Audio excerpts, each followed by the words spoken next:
Welcome to the Register's Report. My name is John Buckley. I'm the Register of Deeds for Plymouth County. This show is about Plymouth County real estate. This show is being taped in January, but we'll be talking about our December numbers at the Registry of Deeds, the numbers of recordings. December is an interesting month because it is the end of the calendar year, and it is also halfway through our fiscal year. So let's get right to the records. I have a report on the records of recordings.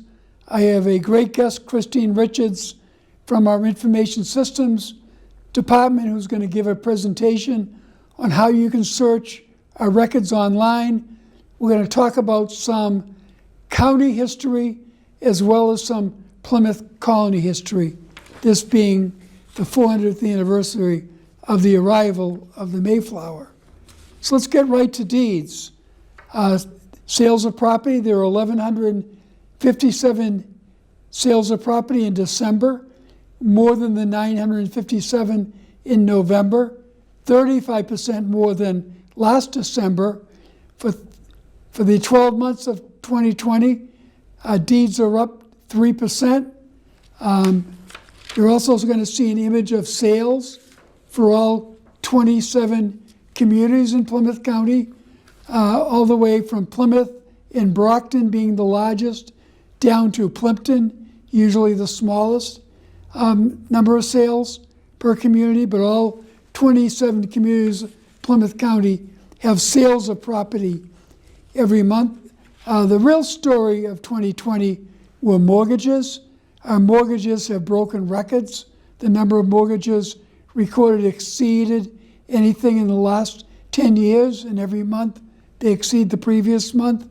There were 3,517 mortgages recorded in December, up from 3,161 in November, 46% higher than last December. And for the full calendar year, again, 46% higher in mortgages than last year. A lot of people have taken advantage of low interest rates to save themselves some money, to shorten the length of their loan. I've noticed some of the ads still running on the radio telling you if you've refinanced months ago, you might want to consider it again because the rates continue to go down. But keep your eye out on that because, again, saving money or shortening the term of your mortgage is a great thing. We also follow foreclosure issues very closely. We have since the crisis in 2008, although the mortgage industry right now with foreclosures is very, very low. There has been a foreclosure moratorium in place during the COVID-19 era. There were only 6 foreclosure deeds in December, slightly more than the 5 in November, but 75% less than last December. And for the whole calendar year of 2020, the number of foreclosure deeds are down 49%. So we're going to keep our eye on that because the main foreclosure moratorium has expired, although the authorized loans will still continue. And I noticed the other day that President Biden is making an effort to also extend the moratorium. Again, foreclosure notices, which is the first step in the process, are also very low based on the moratorium. Only 20 foreclosure notices in December, more than in November, which were only 6. 62% less than last December, and for the year, down 66%. Also, you're going to see a listing of foreclosures in orders of notice by community, by all of our 27 communities. There's a lot of zeros there.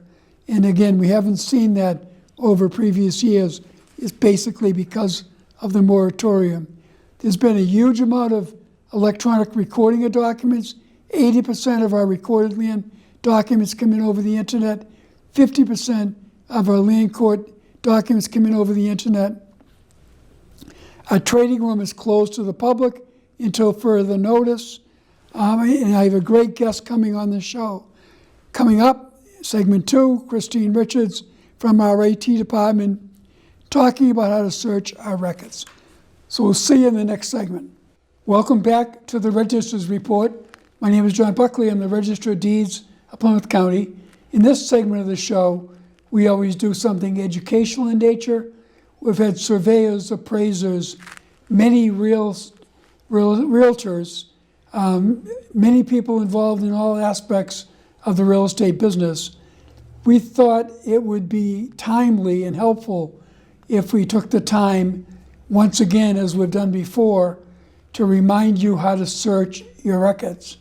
With our 3 offices closed to the public since March, a lot of people that research records have had to be hands-on and do it from their home or offices.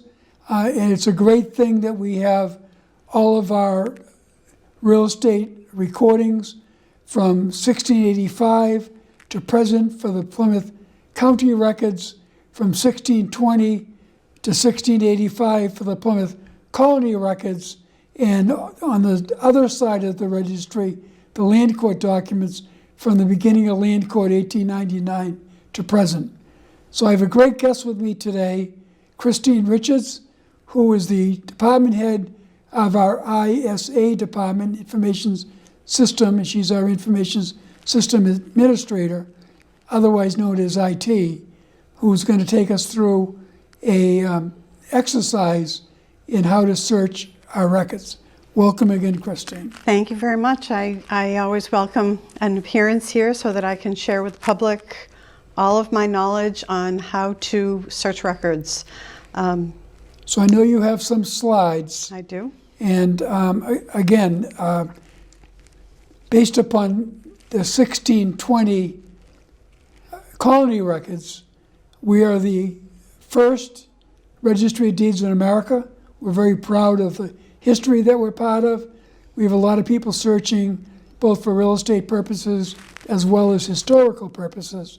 And a lot of those calls end up on Christine's desk. Yes, my voicemail is always full. So our first slide that you're going to, or the first place that you're going to come to when you visit our PlymouthDeeds.org page and you click on Search Our Records, it's going to bring you to a website, and it's called TitleView.org/PlymouthDeeds. That is the home page for our search records. At the very top of the page, you'll see some menu items. Search Home, that's where you are now. Search Criteria, Search Options, and some other menu items that will help you along. Just beneath that is where you're going to start your search.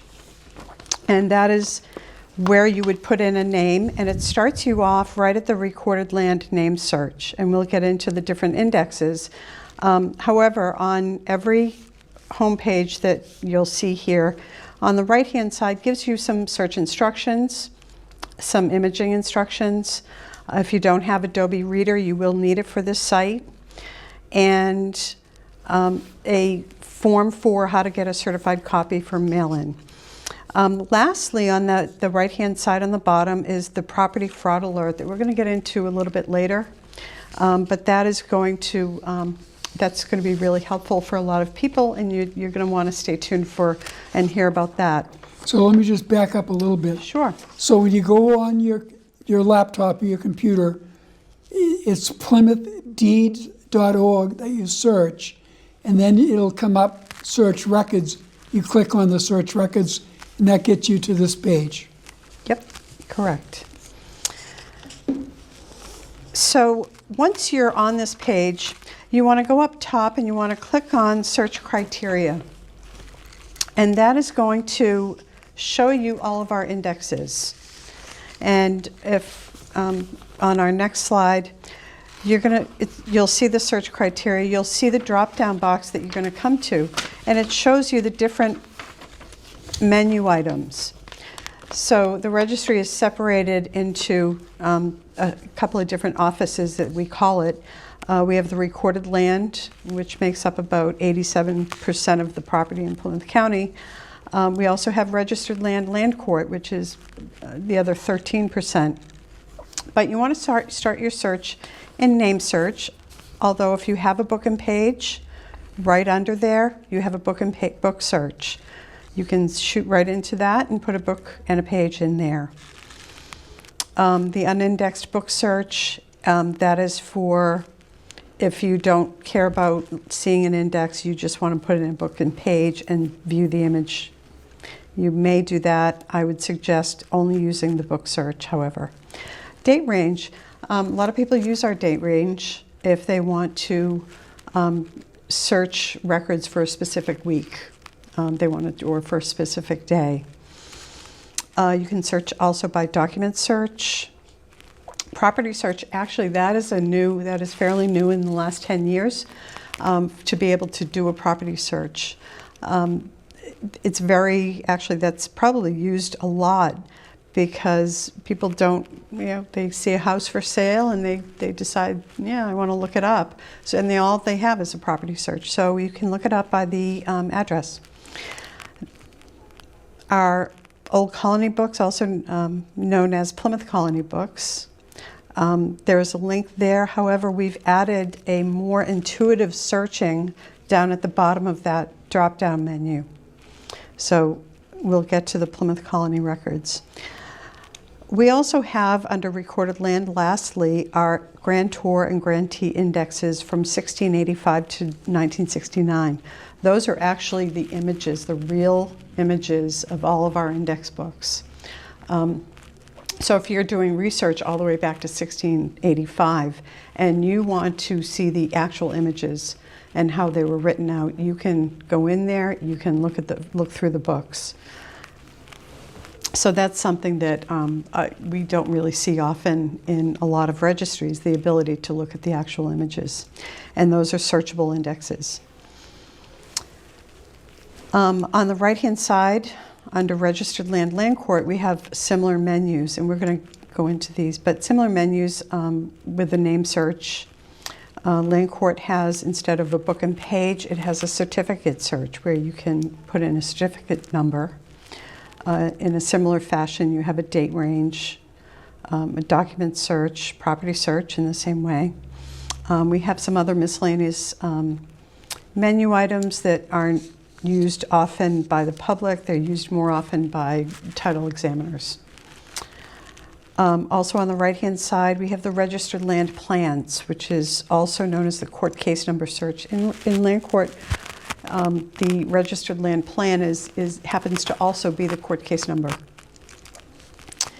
So back on the left-hand side, if you're looking for your plan and you happen to have a book and page or number, or even you can go into your street.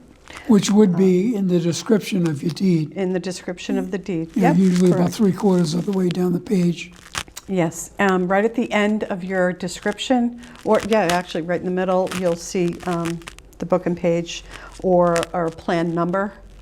If you see a plan number and it says it's 117 of 86, you'll want to go into the plan number search and put in 116 and click search and just look for that year. And we'll go into the advanced menu item next. Under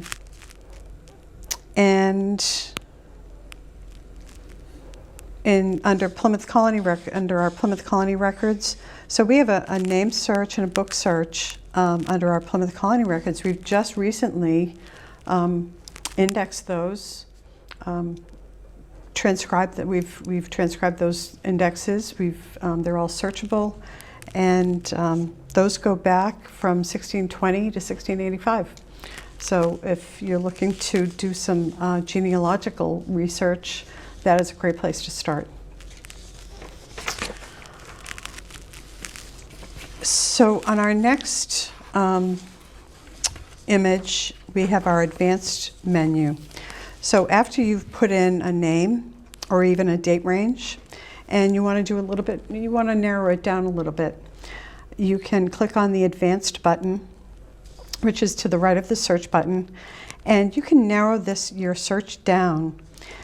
So the first section is called the Register. We have that in there for our assessors so that they can run their documents. But the one item that in there that I would recommend is all deeds. And what I've done is I've put in the all deeds section is all foreclosure deeds, master deeds, unit deeds, and regular deeds. So if somebody would like to run all the deeds for, say, a month or a week or the last 6 months for a specific town, they can do that using all deeds. So it's all inclusive. So you don't have to go to the next section in document type and pick each specific deed type. But if you do, say, want to look at just deeds, or you want to look for your homestead, or you want to look for a specific document type, you can narrow your search down in that way. If you want to do a search using towns, you can do your search and narrow it down to a specific town. I would caution that if you are doing a search and you are narrowing it down, be careful, because there are a lot of document types that are not indexed by town, and they don't have a town attached to them. Discharges, municipal lien certificates, declarations of trust. So there are a lot of different document types that don't have a town. So you'd be missing those if you put a town in. But in this advanced menu, you can also narrow it down by date. And I would definitely recommend that if you are, say, searching for somebody, you're searching for John Smith, and you haven't narrowed it down by year or town, then you're searching many, many years, almost 350 years for John Smith. And you'd likely run into a issue doing that large of a search. So do you want to just take a break and give your contact information? Sure. Because I advise everyone to just try it out. Go on our website, PlymouthDeeds.org, go to search records, and you'll be amazed at how fast you can learn how to search. And for most people, you're only looking for a copy of your own deed. It's an easy search once you've played around with it. Yep. And if you're really stuck, there's some advice on our website as to what the problems might be, and you can always call Christine as a last resort. You can, and my direct phone number is 508-830-9286, and my email address is richards@plymouthdeeds.org. I'm sorry, I'll let you keep going. It's quite all right. So our last two images we have our search results. So once you have a search results, you can click on the document that you're interested in, and on the right-hand side, it gives you a little bit more detail about that document. So once you see the detail of the document, there's also a tab there that says View Images.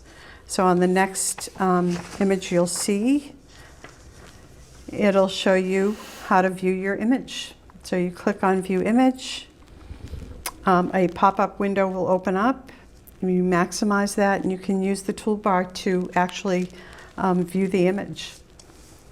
So that is where you would get any other additional information. So that is how you would view your deed. You will see unofficial copy watermark on your deed and on any document that you view on our website, and that is by default.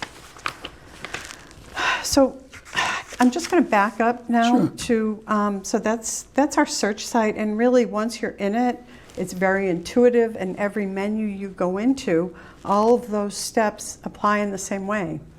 There are a lot of miscellaneous plans that we'll put up there. Do you want to describe some of those? We just recently added, which are a couple assets which are usually used by title examiners, so certainly genealogists would be looking at those. Sure, absolutely. So back on the PlymouthDeeds.org site, if you go into when you click on search records, you're going to see a link that says the special plans menu.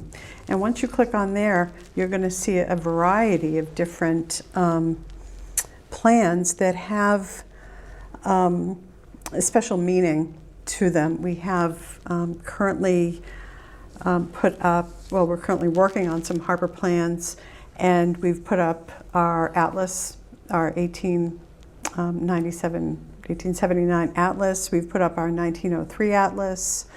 So they're really quite interesting to look at, and there's an index in there as well to find what you're looking for. And I know these presentations are usually an hour. We're running out of time. Can you quickly just talk about the fraud alert? Yes, the fraud alert that you're going to find on that home page of the search page.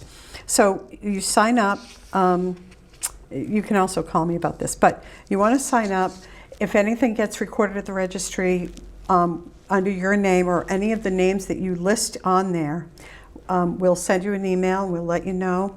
And it's not just if it's fraud, but if anything gets recorded, if your discharge gets recorded and you want to know about it, you'll find out about it. Great. So normally, I guess normal times in our operations, also normal times for most people, we run a monthly training session, a free hands-on training session in a training room with everyone hands-on a laptop. When we get back up to allowing people in the building, we'll be doing that again. But in the meantime, I advise you just to go on and try it. See if you can start with your own individual property. Maybe do a property search from a neighbor down the street just to get the hang of it. And again, try and fail, it'll work. I know it's worked for many thousands of people that have searched our site. People are very thankful that our registry has almost every single document under our control available on the internet. And if you really get stuck, again, call Christine Richards at our IT department, and she could probably give you a couple tricks to solve your issue. So thanks for being on the show. Thank you so much for having me. Great. Welcome back to the Register's Report. Again, my name is John Buckley. I'm the Register of Deeds for Plymouth County. We had a great guest in the last segment, Christine Richards, who did a good job within a very short time allowed to her on how to search our records. My advice again to you is if you want to look up what's happening with your property, whether a discharge has been recorded, looking at other properties in the neighborhood, just get on our website, PlymouthDeeds.org, hit search records, and take an effort. And I think you'll find that you can do that. And if you're really stuck, again, call Christine Richards in our office in Plymouth, 508-830-9286. So in this part of the segment, we always tell a story. We've had some holidays that we've gone through, New Year's Day on the 1st, Martin Luther King Day on the 18th, Inauguration Day yesterday at the taping of the show on the 20th, coming up National Hot Chocolate Day. So we always like to talk about some of our county records. We're doing those in relation to the very historical events happening as we speak. One of the former presidents, Grover Cleveland, the 22nd and 24th president, had contact and experience within Plymouth County. He was known for his enjoyment of the outdoors. He liked to fish and hunt, and particularly he liked to go down to Manomet Bluffs. He actually bought property there, and although he didn't build on it, he later built across the canal. He still is a very important part of our history. After he had won his election in 1884, he then lost his election to Benjamin Harrison. Part of it was a challenge to his lifestyle. He actually is the only president that lost a presidential election and came back and was reelected. You're going to hear a lot of references to that because the most recent president we had, President Trump, is talking about trying to do the same thing. Next record again is a very famous American president who has connections to Plymouth County. Abraham Lincoln was a well-recognized president. We all saw on the inauguration and some of the events around it, visits to the Lincoln Memorial, one of the most beautiful monuments we have in America. Abraham Lincoln was a president that led us through some very, very tough times, particularly in the Civil War, when he fought to continue the Union. He also filed the Emancipation Proclamation, which freed American slaves. He had relatives, when they first came to the United States, settled in Hingham, Massachusetts. They came from Hingham, England. So Abraham Lincoln's distant ancestor, Samuel Lincoln, came from Hingham, England, aboard a ship, the John and Dorothy, in 1637, very active in the Hingham community, including the involvement in building Hingham's first ship church. He had his dwelling house built in what is now known as North Street. There is a Lincoln monument over there on North Street. At the time, Hingham was actually part of Suffolk County. It is not a part of the Plymouth County records, although with our great friend up in Suffolk County, Assistant Register of Deeds, Tom Ryan, he has provided us with a document of this so we can tell that great story. And last but not least, in our presidential story is a Massachusetts president, John Fitzgerald Kennedy. His grandfather, John Honey Fitzgerald, owned property in Hull on the Atascot Ave in Hull.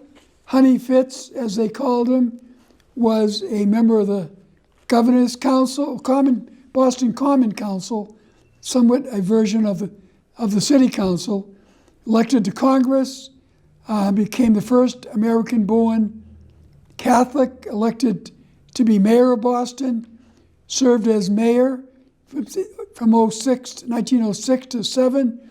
He was defeated for re-election and then returned to office. He is maybe best well known because his daughter, Rose Elizabeth Fitzgerald, married Joseph P. Kennedy in 1914. They were the parents of John F. Kennedy, the 35th President of the United States, Senator Ted Kennedy, and Senator Robert F. Kennedy. It's quite a proud part of Hull's history that they'll share with you whenever you're out there. And we also, every month, tell the story of one of our colony records. The story of our colony records is very important, particularly as we are making the turn from 2020 to 2021. Most of the events scheduled for 2020 were not allowed to proceed because of the COVID-19 issues. They will be brought forward in 2021. In November of 2021 will be a celebration of America's first Thanksgiving. We love to tell these stories because these primary sources that we have the colonial records at a vault upstairs in our registry in Plymouth, allow people to recognize the impact that Plymouth Colony had on the foundations for America. This particular one is a will, a very important part of the probate record here in the United States, and it was the will of Miles Standish. He came over originally in the Mayflower. He was a person required to keep civil order within the colony, as well as protection from outside of the colony. Very much skilled in warfare when he came to the Plymouth colony, to America. And he left his will. In his will, his inventory included a dwelling house, outhouses, oxen, mares, colts, sheep, 14 swine, muskets, carbines, Bibles, and the history of the world in Turkish history, because he had been to Turkey. And he also allotted money to his indentured servant, John Irish. When things are better, the Plymouth Colony records will be on display again at the Registry of Deeds, and we invite you to come down and see them.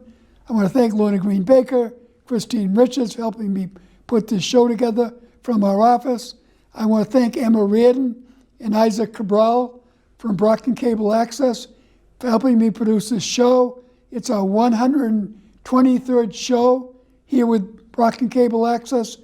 We get a copy of this show, it runs on Brockton Cable, and we send it out to cable providers throughout Plymouth County to share with people information about what for most people is their most valuable asset. So we'll see you next month. Thank you for watching this show.